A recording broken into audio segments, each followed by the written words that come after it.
Biden admin now plans to evacuate 2,500 Afghans directly to the U.S. Here's a summary of the article.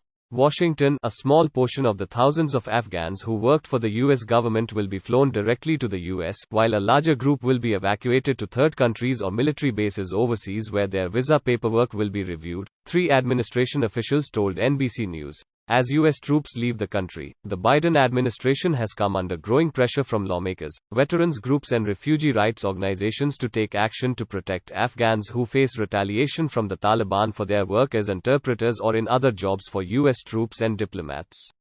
About 2,500 Afghans whose visa applications have cleared security vetting will be eligible for evacuation directly to a U.S. military base in the U.S., along with their family members, a State Department spokesperson and two defense officials said.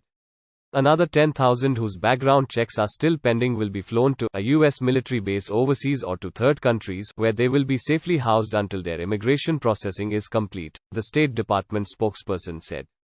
Roughly 20,000 Afghans who worked for the U.S. government over the past 2 decades have applied for a special immigrant visa, a program set up for former interpreters, drivers and others who face mortal danger for their association with the United States. Lawmakers from both parties and activists have urged President Joe Biden to fly out all 20,000 of the Afghan partners and their families to Guam or other U.S. territory, arguing that the bureaucratic process has been marked by incessant delays and that time is running out as the Taliban gain ground. The administration initially said it had no plans for an evacuation, but as the security situation has deteriorated since Biden announced in April plans to withdraw all U.S. troops, officials gradually shifted their stance.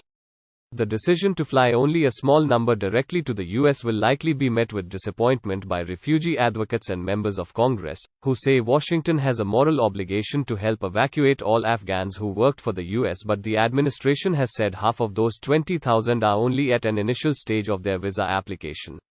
This post received a score of 3,200, with an upvote ratio of 96%. Here are the top comments in response to this article. I hope that list of names stays classified until they are safely out. I can't imagine a U.S. president would ever divulge secrets like that to enemies of the U.S. But Tom Cruise might steal it from CIA headquarters. Mission implausible. XXC. Probably a good idea given how quickly it went to shit. Yikes. That bad? What happened? Taliban quickly seizing lost ground and captured U.S. equipment for the last couple of weeks or so.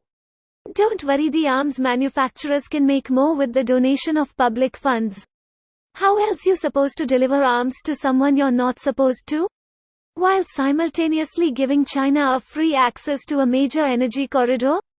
Getting 3 birds stoned and #X2OOB. This is not good for India, I assure you, and #X2OOB. 4 stoned bird, China backed Taliban with US weaponry. China is already calling out an act of terrorism within Pakistan when a vehicle explosion killed 6 Chinese workers. If anything, they'll have to worry about Uyghur Muslims being supported by the Taliban or at least seeking haven within Taliban strongholds.